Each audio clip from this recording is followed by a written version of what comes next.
Okay, so I am Anna Brown. I am the events and marketing manager here at Katie Budget Books. If you're not local to us, we're on the outskirts of Houston. We've been in business for 38 years and a couple of months. We have been so excited to be able to continue having events during the pandemic by doing them virtually like this. And it's led to a lot of opportunities to have events with authors from overseas like AJ. So today you're joining us for our advice show with AJ Pearce. She is celebrating the release of now virtual screen does weird things. Yours Cheerfully. It's the second book in the Emmy Lake Chronicles. If you've been with us for a while, we read Dear Mrs. Bird as the inaugural book for our pandemic book club during the shutdown last year, and we adored it. So we were so excited to see the second book coming, and we are so grateful to be able to have an event with her. So I am just going to give a brief bio of AJ, and then I'm going to let her tell you about the book. AJ Pearce grew up in Hampshire, England. She studied at the University of Sussex and Northwestern University. A chance discovery of a 1939 women's magazine became the inspiration for her international bestseller, Dear Mrs. Bird, the first novel in the Emmy Lake Chronicles series, and she lives in south of England. So hi, AJ. Thank you so much for joining us today. Oh, hello. Thank you so much for having me. This is very exciting. It's just gone 11 o'clock here, so I shall be attempting to sound on the ball and not really, really tired. But it's lovely to be here. Thank you.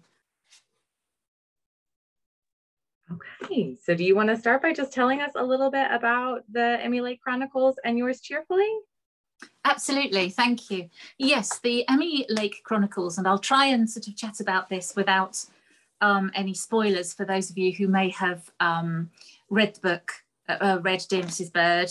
I think you probably haven't read yours Cheerfully yet, as it only came out on Tuesday. But the first novel in the series was Dear Mrs. Bird, which came out a couple of years ago. And thank you if you have read it, and I hope you enjoyed it. Essentially, the series is about a young woman called Emmy Lake, who is in her early 20s, and she lives in London with her best friend, Bunty, in the middle of the Blitz for Dear Mrs. Bird. The first book was set in 1941, and in fact, this second book, Yours Cheerfully, is also set that year, slightly later in the year. And young Emmy is a bright, idealistic young woman who has always dreamt of being a journalist, and particularly a war journalist. In the first book, she gets a job rather accidentally working for a women's magazine instead, and she, as some of you will probably know, gets into a few scrapes on the way to taking her first steps in the world of journalism. But she gets through, and without too many spoilers, we meet her again at the start of Yours Cheerfully, which this is the fabulous US cover, which is different from the British one actually, and they're both lovely. But in Yours Cheerfully, the book starts in about September, October 1941, and Emmy is working at the magazine Woman's Friend, and she has now been given the job of helping to run the advice column for the readers. And she is extremely committed to the readers. This is something that she learns in the first book. And in terms of her development, in the second book, her commitment and what she wants to achieve is to look after and help the readers who write in and do her bit for them. Her other issue is that she is desperate to do her bit for the war effort. And so at the beginning of Yours Cheerfully, she is invited along. Her boss, Mr. Collins, who is back, who was one of the popular characters in the first book. Mr. Collins is invited along to a government meeting at the Ministry of Information, and he takes Emmy along. And the government in 1941 was very committed to getting more women workers into the factories. Obviously, there was a shortage of men, and there was an enormous need for armaments and everything else that the military needed. So Emmy in the book is one of the journalists that is asked to help this call to arms, as it were, by the government and by the Ministry of Information, who get all the main women's magazines together and ask them to help recruit 1 million women into the factories. Emmy is absolutely thrilled to be part of this, because this is her chance to really officially do her bit, and what could be more exciting than being asked by a part of the government to do that. So the book starts with her absolutely committed to doing this.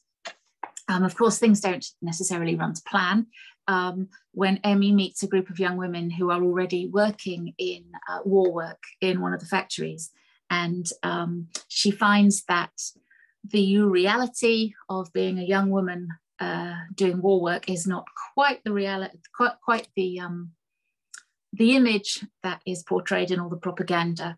So the book is really about friendship, as the first one was. And in this book, it's about sort of sticking up for people that you maybe don't know that well. But Emmy has the dilemma of, do you do your duty and follow your head, or do you stick with your friends and follow your heart? And so that's what happens in the book.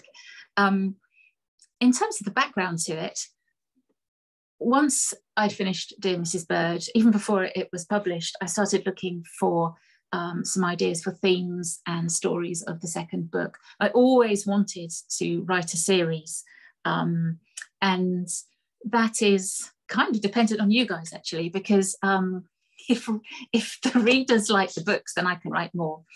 If the books aren't popular, then publishers aren't going to want to publish them. So it's a funny old thing. But I wanted to have a good plot for the second book, and I had looked at a couple of ideas, and they were okay, but I wasn't absolutely thrilled with them. And then I got extremely lucky. I do my research from lots of different sources, whether it's from books at the time, lots and lots of magazines and reports, reference books, actually going to places in and around London where some of the things in the book took place. There are lots of ways that I research, but my very favourite way is to speak to people who were young people during the war, and that is obviously an increasing privilege, because there are less and less people that you can do that with. And I got extremely lucky when I was thinking about Yours Cheerfully, in that I was introduced to a group of women who I'd done local to me through a family friend, and one of them told me that one of her earliest memories, these women were in their late 80s, early 90s, and one of there was a wonderful lady called Joan, who told me that one of her earliest memories was as a child of about 4, and playing in a factory where her mother worked. And of course I said, are you playing in a factory? And she described the scenario, and it was a dangerous place, unsurprisingly. And so of course I said, why was she doing that? And she explained that if your mum couldn't get childcare, then there was no choice. The kids came to the factory with her. And that was one of those light bulb moments of, my goodness, that's something I didn't know about, and it would quite possibly be an interesting thing to explore. So I went away, and that's where the different sorts of research came in. And I started looking into old magazines and lots of the news magazines. In the newspapers, it's very much reports, but in the news magazines like Picture Post, you get a more in-depth view on this. And I very quickly found that childcare was definitely an issue for women at the time. And I'm trying not to give anything away about the plot in Yours Cheerfully, but there was a definite need for nurseries. The government were not prepared. They needed women to come in and help with the war effort, entirely justifiably, but they really weren't prepared in terms of helping those women who had families. Female conscription came in at the end of 1941 over here. So young women who did not have children had to sign up to either join the military services or to do war work, factory work. but women with children were not legally required to do that. However, that of course completely ignores the fact that many women didn't just want to work through a patriotic desire, but they needed to financially. And so I quickly found with my research that a lot of the young women in this country were in a pretty tight situation, that if they didn't have a family member or a neighbour who could look after the kids, then they were in trouble, because the shifts that they were working were long and unsociable. It made queuing for rationed food very difficult, and the government nurseries that were supposed to be provided were very slow in coming about, and there was a very arduous process in actually getting to get one in your area. So all of these things started coming in terms of what I wanted to write about. And I hope I'm not boring you. I'm a bit of a history nerd, so I find all this stuff fascinating. So I hope you're not switching off in droves as I witter on about this. But when I started writing it, the really weird thing, and I'll stop talking in a minute and just read you a bit, the oddest thing happened was that it turned into, it was not my decision on whether I should write about this. It wasn't my agents or my editors. I realized that the people making the decision on whether or not this should be the plot of the book was actually the characters. And as I wrote the first pages, I realized that the issue of young women working would be something that Emmy herself would feel passionately about. And that's when I realized that my editorial crew were really fictional characters who were making the decision for me. So I thought I'd read a little bit of it, just about 4 or 5 minutes, and I'm going to read for you to sort of set the scene before we chat a bit more about stuff. Just going to read the first 3 pages from chapter 1. There is a prologue which kind of brings you up to date with what's been going on. So if you haven't read Dear Mrs. Bird, you can read this as a standalone. But this is where we meet the team at Woman's Friend for the first time in the book. Chapter 1, Everyone Must Do Their Bit. It was 2 minutes to 9 on a mild late September morning, and Mr. Collins was in danger of being on time. The entire editorial team looked at one another with some astonishment as we heard the doors to the Woman's Friend office crash open, and our editor marched down the corridor whistling an upbeat big band number, which took everyone even more by surprise. Gracious, said Mrs. Mahoney, looking at her wristwatch. That's odd, said Kathleen. Perhaps something bad has happened, said Mr. Newton, looking simultaneously mournful and ecstatic at his dramatic thought. Good morning, said Mr. Collins, swinging into the journalist's room, as if his being prompt was perfectly normal and happened all the time, or even ever. All well, I trust? We nodded and managed a collective good morning and yes, thank you, although it came out feebly due to the punctuality shock. It's before 9 o'clock, I said. Mr. Collins, you're never here before 9 o'clock. Mr. Collins laughed, said slanderous, and took off his hat and jacket before sitting at the head of the table. In the 4 months he had been in charge as editor, Mr. Collins had never managed to join us earlier than at least 1/4 past. Lots to get through, said Mr. Collins happily. I say, is that a peak freen? Mrs. Bustle has excelled herself. He helped himself to a broken biscuit. Mrs. Bustle has a soft spot for you, Mr. Collins, said Mrs. Mahoney, which was slightly disloyal to our tea lady, not least as Mrs. Mahoney, who would have rather died than admit it, had a soft spot for him all of her own. Much appreciated, said Mr. Collins with his mouth full, leaving us unclear as to whether he was referring to the biscuit or the revelation about Mrs. Bustle's ardour. Where shall we start? Kathleen handed him the agenda. It was the same every week. Thank you, Miss Knighton. Patterns and fashion, please. Kathleen looked eager to start her update, as ever meticulously prepared. Easily the most clever person I knew, although she would fiercely deny it. Kath and I were firm friends, and I had been thrilled when she had been promoted to chief sub-editor.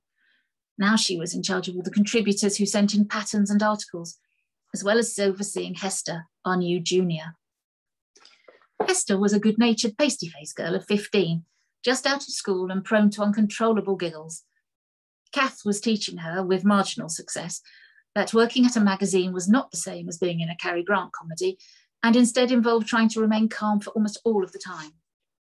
As a result, Hester was improving, but still alternating between taking things very seriously indeed and shrieking with laughter at the drop of a hat. She was trying hard, and as Mrs. Mahoney said, it wasn't her fault she had been blessed with boisterous lungs. With Hester taking notes, Kath quickly listed what was coming up on the fashion front in the next couple of issues. Almost everything was now on the ration, and she had become an expert in making coupons go a very long way. We have 10 ways to update an old hat and an ever so easy men's pullover where you hardly get out of a basic stitch, she said, her green eyes earnest. Lots of readers wrote in liking the feature on outsized coats. Oh, and Mrs. Stevens has come up with a marvellous pattern for a knitted brassiere using unrationed yarn. Honestly, Mr. Collins, people will be chuffed to bits at that. I see, said Mr. Collins, who tended to be foggy on knits. Yes, said Kath fervently, thinking he shared her delight. That'll perk everyone up. There was a moment's silence. Right, said Mr. Collins. Mr. Newton, who had been staring fixedly into his tea since Kath had said the word brassiere, looked pained. Nurse Maclay has had lots of letters asking how many coupons people need for maternity brassieres, said Mrs. Mahoney, which didn't help. I'm just saying in case Mr. Newton could get some advertisers in on the subject. Mr. Newton didn't look as if he would like to in the least, but he nodded weakly. Hester joined in with a random guffaw. Thank you, Mrs. Mahoney, said Mr. Collins. No need to elaborate.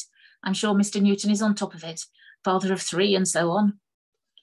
For men who worked on a woman's magazine, they were both hopeless about anything to do with what they called that sort of thing. Mrs. Mahoney gave a small snort. They should be coupon-free, in my view. Being a mother during a war isn't exactly beer and skittles. Imagine how you'd feel if baby needs a feed, but you're sitting on a tube platform in the middle of an air raid. She looked at the men in the room as if they were wholly responsible. Thank you, Mrs. Mahoney, said Mr. Collins. I'm afraid I can't, but I shall remember it next time I change at King's Cross. Thank you for raising the point. Now then, if we have covered the issue of support garments, shall we move on? The readers, please, Miss Lake. And I'll leave it there. Bit of a taster of the editorial crew getting back together again. And yeah, I hope that wasn't too waffly. Thank you so much. One of the things I love the most about yours, Cheerfully, is how, even though it's set during a historical time, obviously, a lot of the issues feel really relevant today, especially. I mean, for modern women in general, but especially during the pandemic where work habits have changed again for a lot of families, that it really is about female friendships and females supporting each other, and also the challenges that women face in the workforce that men don't necessarily, although I know in modern times there are more modern families. But I love that. Oh, thank you. It's an extraordinary thing, isn't it, that 80 years later, we are still having similar conversations about childcare and women being expected to do everything. And obviously, it's not always women who have to do everything, but that tradition, at least over here, hasn't changed beyond recognition. And I was really surprised, as I've just said, the more I read into women's roles in the war, the more respect I had for them. And we talk over here of our greatest generation, which is absolutely true, I think. But you didn't have to be risking your lives and fighting, sitting in a tank in order to be making sacrifices. The women, in many cases, they didn't get equal pay. The childcare was very much lacking. Certainly at the start of the war, a lot of trade unions didn't allow women to join, so they couldn't have union representation. And anyone who had been widowed, either in recently or even back to the First World War, the widows' pensions were absolutely appalling over here, really dreadful, and continued to be for decades after the war. So women certainly had it tough, and I think there are quite a few things in the book that I think are very much relatable to now, rather sadly. Yeah, it was a real eye-opener for me to research it. Yes, so I noticed on your bio on your website, not in the official publisher bio, that you went to school for history, but you majored in American history. Yes, I did. I took American Studies, majoring in American history, and partly because I'd always loved history at school, but also the really big deal was you got a year at an American university if you did American Studies. So that was a bit of an excitement. And so that was one of the reasons I did it, because I just thought that's, wow, what an opportunity. So yes, incredibly lucky. I went to Northwestern for my junior year, and which talk about a free pass to a good school. I mean, that was that was great. Yes, please don't test me on my American history because it was a long time ago, but I loved it. I found it so interesting that, well, all of your history is interesting, but certainly the kind of the stuff that we were looking at. I remember I did an essay called Presidential Rhetoric and the Impact it had on politics, and I often think of that. I can't remember what on earth I said or whether it made any sense, but certainly in recent years I've thought about that a lot. So yeah, I was really lucky to do that course. Yeah. So I am going to jump into some of the questions that were sent in for the advice show portion of our event. Okay. And again, attendees, if you have any questions you didn't send in, you are welcome to put them in the Q&A or in the chat. I am monitoring that also. But our first question, a lot of them are writing and research questions. So I'm going to start with the one that's not. It says, I loved Dear Mrs. Bird, and I'm so excited about yours, Cheerfully, but I understand you're still researching for the next book. What do you recommend for reading while we wait for book 3? And that's from Katie. Oh, Casey, thank you. I think one of the things that I would do is I love reading novels that were actually written during the 1930s and 40s. And that's, I think, one of the ways I found my voice as a writer. I don't know if you're familiar with the British writer D.E. Stevenson, who wrote Miss Bunkle's book. And she, if you can find her work, you can probably get them on eBay. She wrote tons and tons of books. If you can find her on Wikipedia, Miss Bunkle's book, Miss Bunkle Gets Married. They're lovely, very British sort of social comedy. She's witty, but she's also warm. And there are lots of books in the series. The joy of finding these, I see Judy has asked, is it a 4-book series? Let's hope so. Yeah, D.E. Stevenson is fab. Angela Thirkell is another British writer who was writing in the 30s and 40s. And they're good fun to try and get hold of. I think they were published in the US. I should say that some of their language is occasionally old-fashioned and not language I would use these days. Rarely, but in all of these old books, every now and then you just read something and think, oh my goodness, the attitudes at the time were pretty grim, but these writers are really good fun, and so they're great ones to start with. Also, there's a publisher over here called Persephone Books, and they republish out of print, mostly women writers from the 20th century, and they have a wonderful website, and I'm sure you can find loads of really fascinating British novels, especially World War II based. So yeah, I hope that gives you some ideas.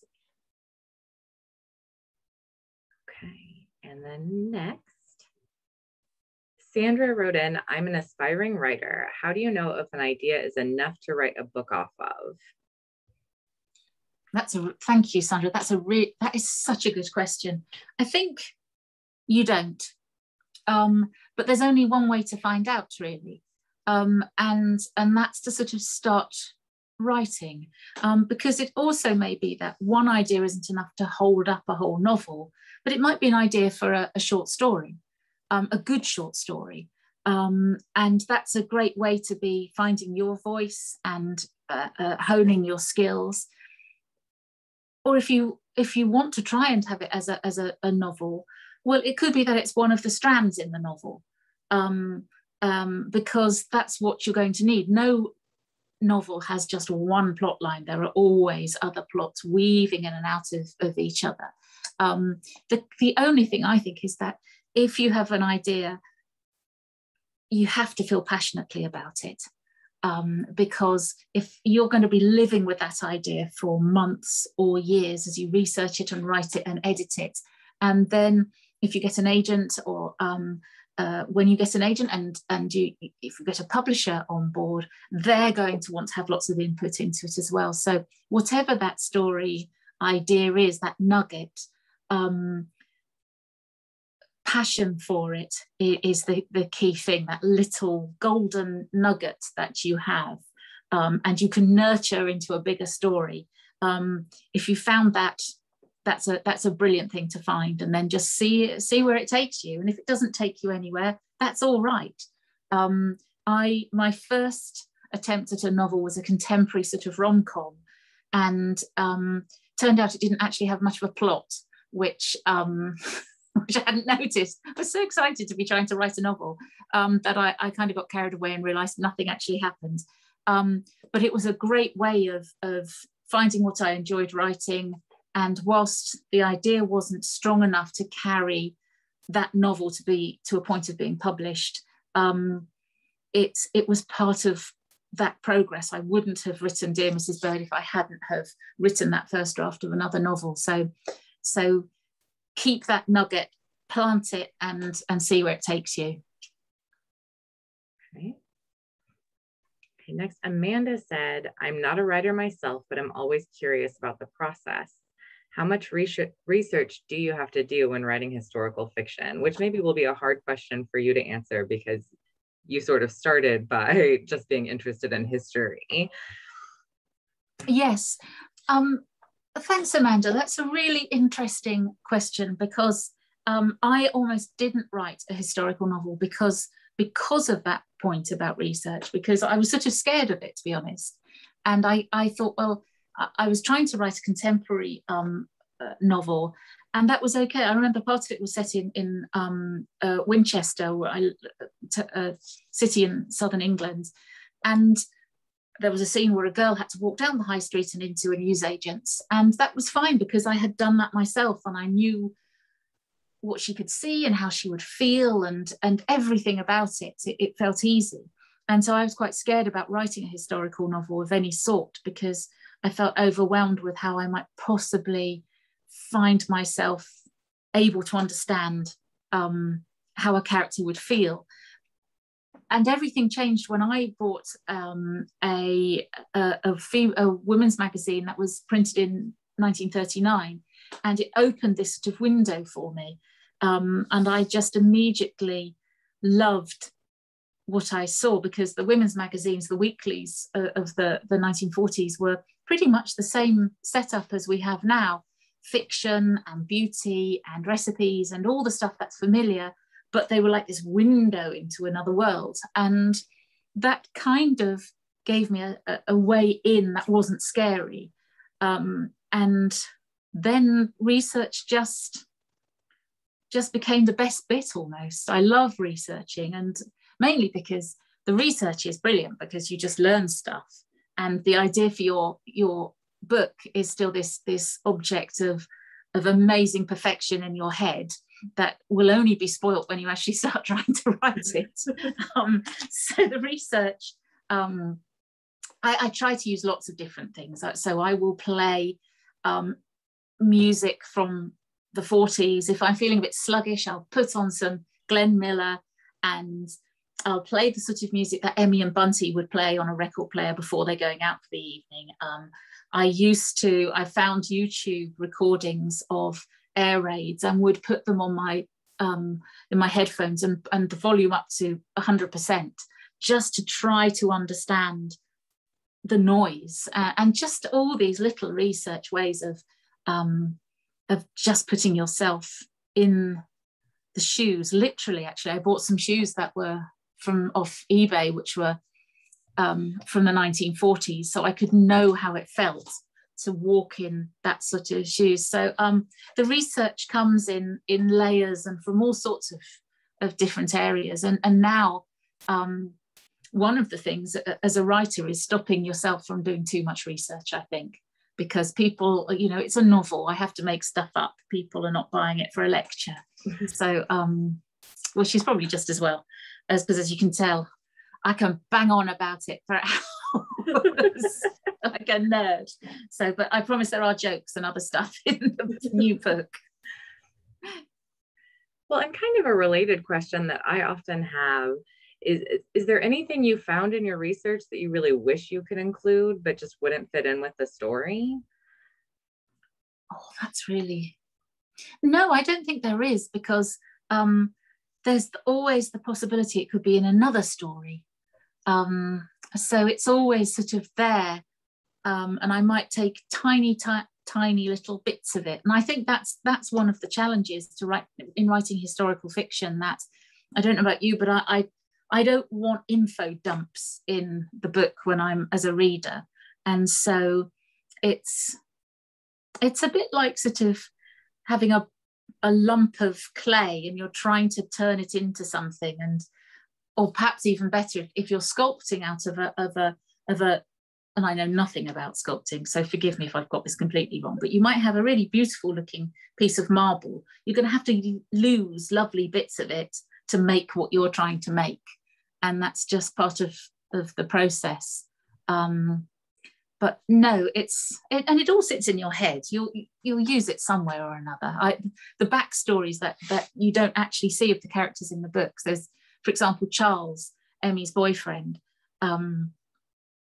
I needed to know, and none of this would be in the book, but I needed to know what his army career would be like. And a friend of mine is married to an officer in the army who introduced me to one of the historians at Sandhurst, which is our very posh, I guess it's like yours, West Point. Mm-hmm. It's that essentially, I think. And so I had this amazing afternoon where I spent with Sandhurst's historian in their library and just sat there wide-eyed as I told him the part of the army that Charles was in, and he just talked me through all the sort of person Charles would be, where his career would have started. None of this is in the book, but it's all part of who Charles is. So that sort of thing is just a joy to get. And then we had a reader write in who didn't have their name attached. If I'm thinking about becoming a writer, what are some first steps I should take? Let's assume going back to university is not an option. Good. You don't need to go back to university. Don't worry about that at all. Creative writing courses are marvelous, I'm sure, at universities, but there are tons and tons of things that you can do without that massive time and financial commitment. The first thing is, and loads of people say this, read loads. I'm sure you must be a very keen reader. We're all keen readers. And just start playing with words. Just start, maybe go and sit in a cafe and write what you're seeing. Or there are all sorts of books that you can buy that give you writer prompts, which might be, and this is very much if you're not doing any courses at all. For example, and this is one of the first things I did when I found a course online that I went on. It was a sort of a 4-day residential course, which I snuck off to from work. I didn't tell anyone because I thought they'd laugh at me and go, blimey, who do you think you are? H.G. Wells. I didn't tell anyone I wanted to be a writer. And one of the things they gave us a sack with different items in. So, you could do that. Take a wristwatch and just look at it. How does it feel? How does it look? What does it, obviously it's ticking. Sit down and just describe with the 5 senses various items. So just to get yourself going and have some fun with it. I would also, if you're in the position to perhaps look for some local evening classes, or a friendly writers group, not a competitive one where everyone's trying to win the Booker Prize, just a jolly one that you can kind of meet some friends, because I think one of the things about starting the writing journey is finding other people that do that with you. Literary festivals are great as well, actually, because they quite often will have perhaps an hour's seminar with someone, which certainly over here, you know, might be a $15 investment for an hour that could really inspire you. And you might sit next to someone who is also starting their writing journey, and you get chatting, and it kind of just G's you up. It's fun. You might then say, well, should we kind of meet up for a coffee and just talk about writing? And so little things like that, you find yourself becoming involved without a huge commitment to do a master's in creative writing. If you want to do that, brilliant, but it's easier to start off and just enjoy it. It's a bit like if we were talking about learning to be a painter.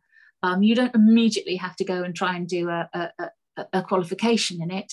You buy a couple of books or watch a YouTube or video or something and start trying to see if you prefer watercolors to oils or whatever it is. With writing, it's similar, I think. And you find your way. Do I like writing short stories? Maybe I like poetry. It doesn't have to start with a huge novel type commitment. Good luck. Enjoy it. That's the main thing. Okay, Cornelia says, a lot of what historical fiction writers decide to add or delete as far as historical tidbits or description are done in the revisions. I was just wondering about how many revisions you do after you finish your first draft. Yes, Cornelia, it depends. On the first one, on Dear Mrs. Bird, because I wasn't published, and it was a hobby that turned into a job. It took several years, and I think I actually, this carries on from the previous question. I went on some sort of weekend courses and retreats and stuff, and I went on one run by the author Julie Cohen, who's an American who lives in Britain now, and a great writer if you can find her novels. And she, I was lucky because she does some mentoring, and she agreed to mentor me. So I had my outline of Dear Mrs. Bird, and she gave me feedback on that. Then I wrote the first draft, and then she gave me feedback, and so I did a second draft. Then I managed to get an agent and did a hugely different third draft. Well, it wasn't different, it just, I had to lose about 20,000 words and stop flim-flamming around. And then it went to auction, and I got a publisher, and then I did another draft of it. So I think it was 4, possibly another one in there as well at some point. So yeah, 20,000 words, it hurt to come out. So I think it was 4 or 5. And on yours, Cheerfully, I do quite an involved outline now. So I do about a 10,000 word chapter outline, which is my sat nav for a novel. And then I get the agents and editors to say if they think it's, you know, got any potential. And then I think I did the first draft, then a second draft. Had to pull an all-nighter on the second draft because I was so late on I haven't done that since I was at college. I was so late on the deadline. They've been, I really hope nobody from Scribner is watching this. But the deadlines they'd been very kind to push them back, and then I could not miss this deadline. That was a real drop dead one. But I just hadn't got to the end of the novel. So I remember I started, this was last year, started writing, was due in on the Monday morning, and I started writing at 7 o'clock Sunday morning, and at 6:45 the next morning I had finally written the end of that draft. So yeah, that felt like a lot more drafts. I think it was 3 or 4 of yours, Cheerfully. But the second draft is great because you're beginning to see that it isn't a pile of absolute rubbish. The copy edits where you're looking at tiny mistakes and continuity errors and all that sort of stuff, that's a bit painful, but a relief to get it right.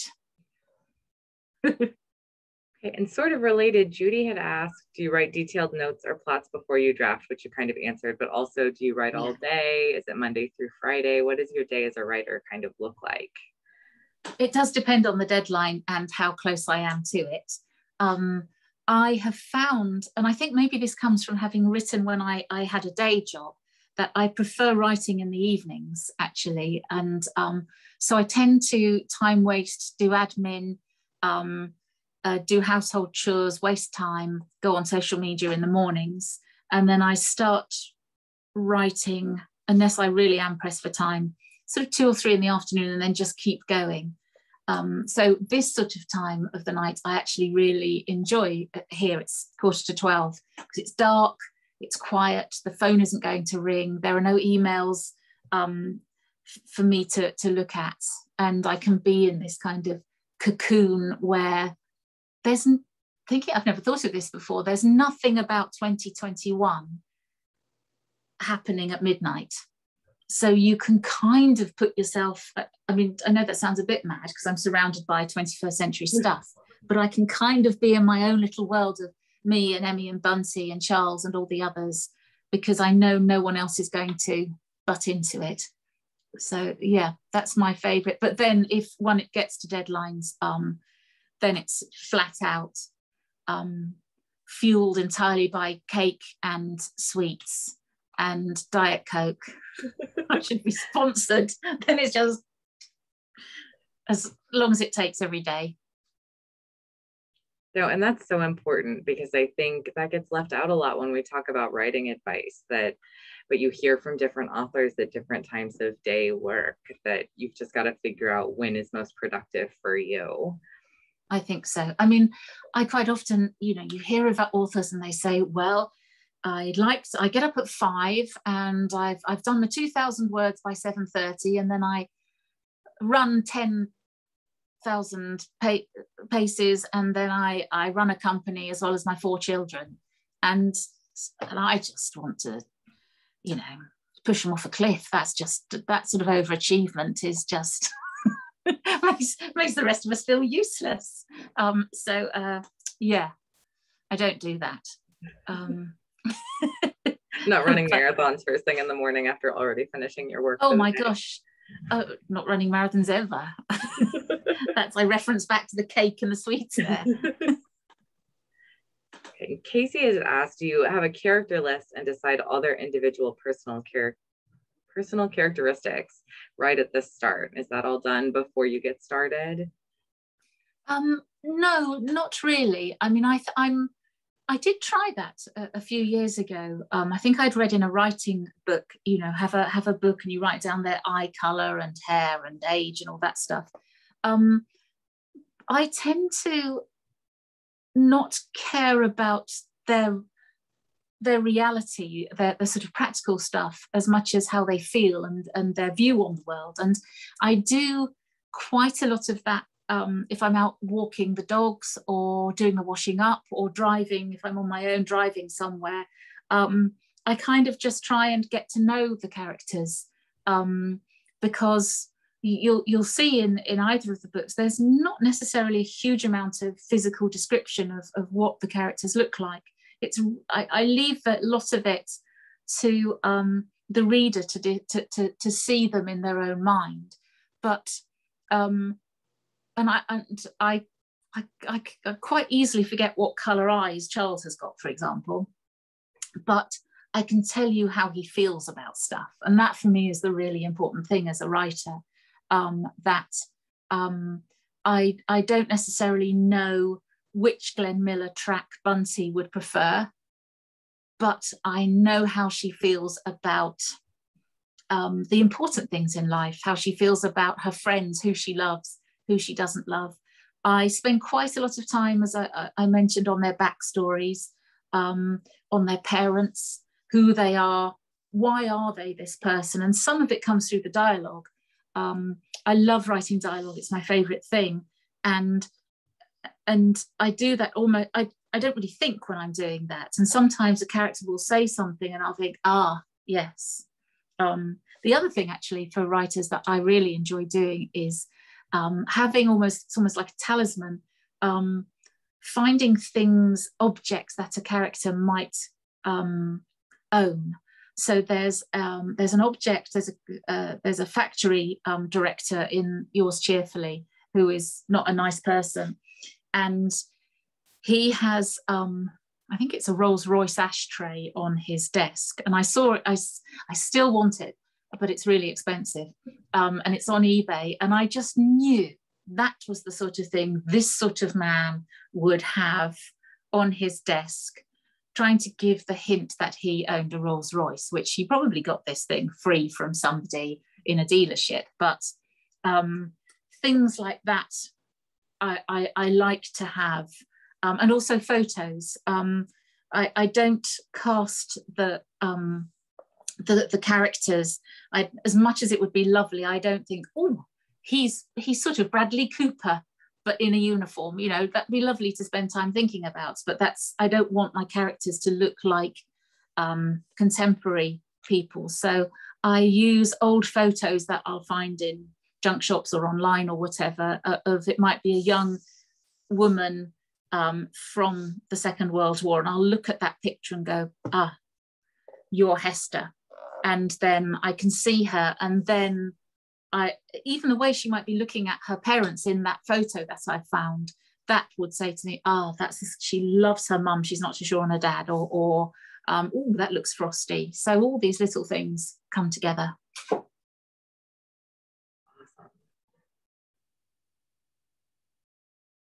So Casey asks, kind of related to that, do you ever think of a bit of dialogue and think, oh, she wouldn't use that phrase or anything like that? Swearing, actually, Casey, and that sort of thing. I think I have to be quite careful that the language is of the time, and so things like they did say okay, but they weren't as likely to say, oh, that's brilliant, which we say all the time over here now. So I have dictionaries from the 1930s and a thesaurus from that time.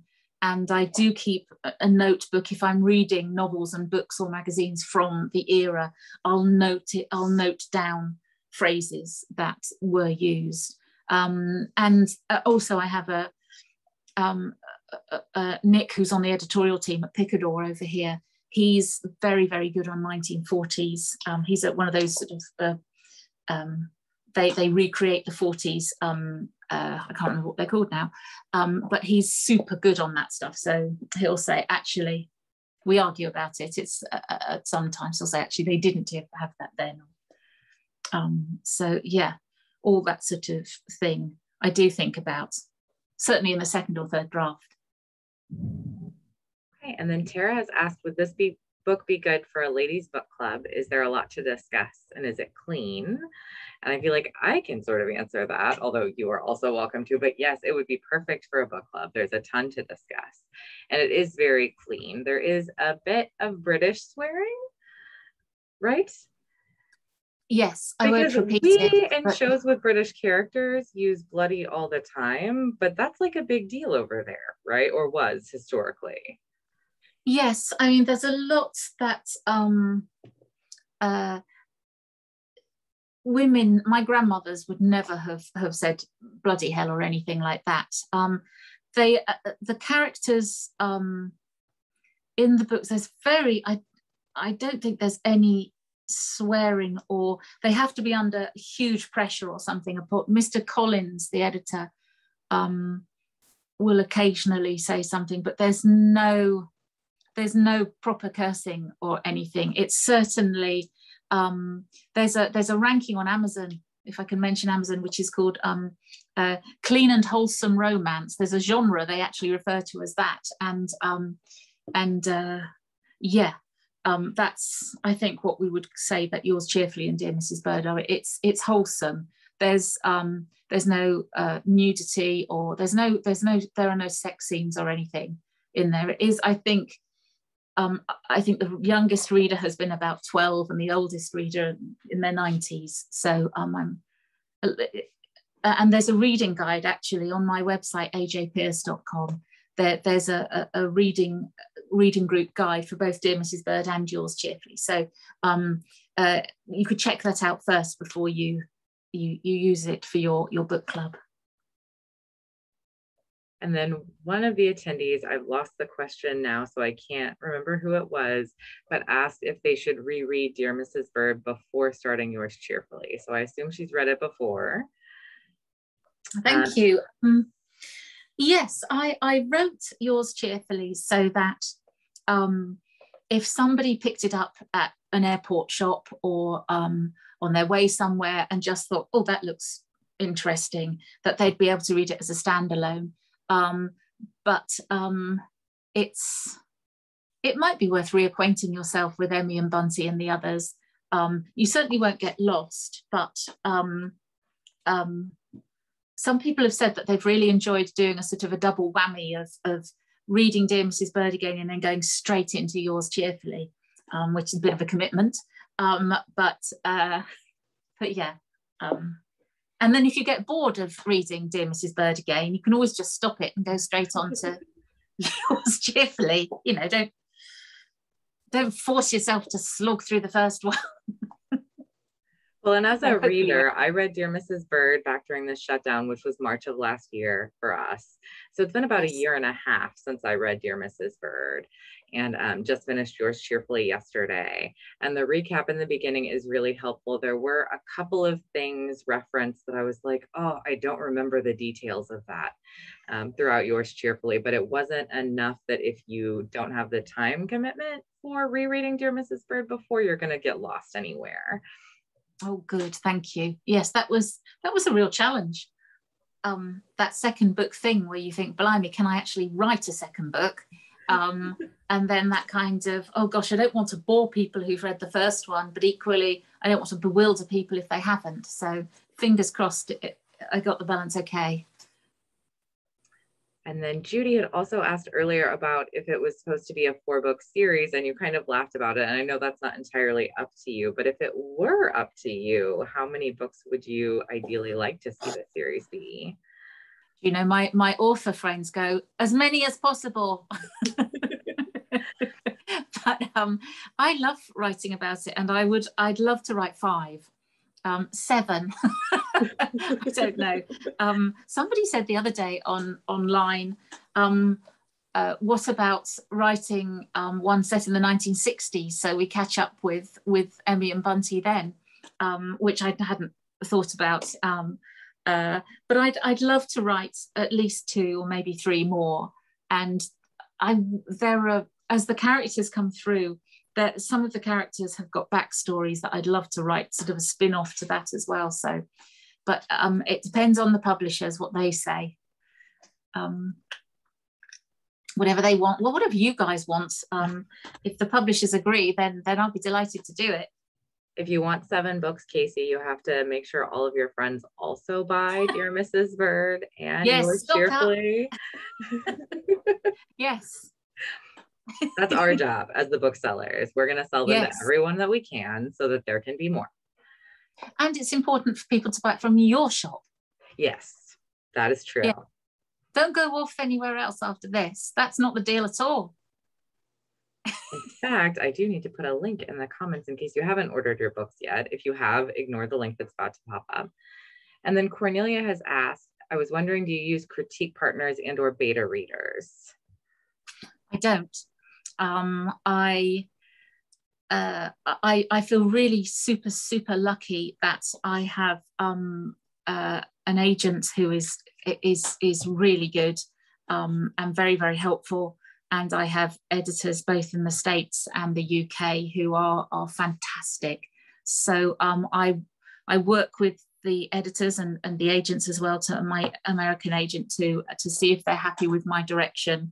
And then I wade in and give it a go. But I think critique partners are great, and beta readers, they really work really well for some authors. And I like it when friends of mine will sit around and say to me, what if Emmy did this? And So that's always good fun to see. People are always trying to marry off the characters to each other. Say, oh, what if Bunty could go out with whoever? So, but yeah, the editors are just brilliant. So they set me on my way if I need help. Okay, and then last question, because we're coming up to time. Judy says, did I hear correctly that you're working on book 3? And I may have actually said that, so it may not be true. Are you working on book 3?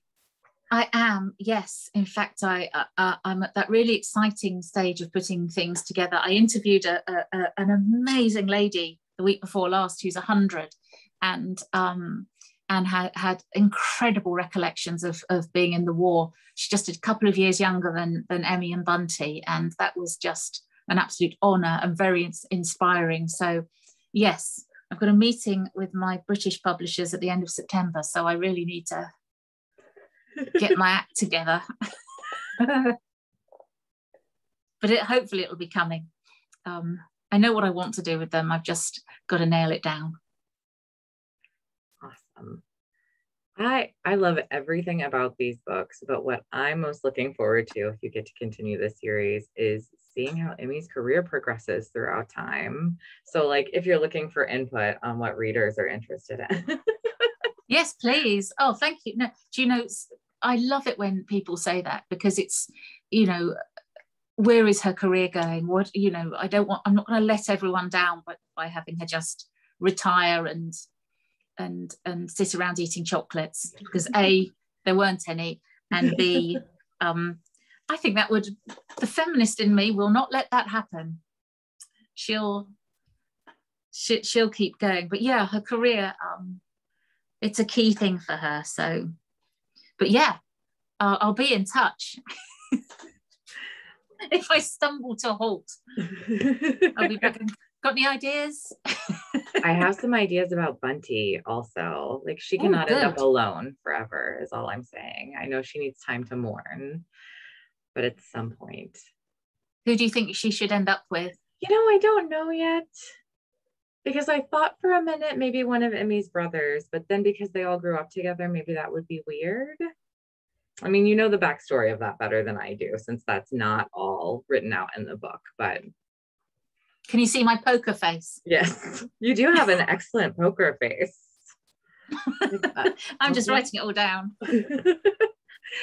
All right, well, thank you very much. I know it's very late for you there. Thank you so much for joining us and for all your wisdom on reading and writing and research. Oh, well, thank you. I've had a lovely time. Thank you, everyone, for tuning in. And the questions have been brilliant. I really appreciate it. And I really appreciate your support. I know that, my goodness, we think we have a lot of books out over here, but in the States, you have so many billions of amazing books and writers that I really appreciate all your support for me. Thank you so much. Thank you. And again, thank you attendees for coming. I have posted the link in the chat. Again, if you haven't ordered your books yet, we do have them in store. So if you're local, you can just pop in and grab them. So thank you. Thanks, everyone. Everyone have a good night. Thank you. Bye-bye.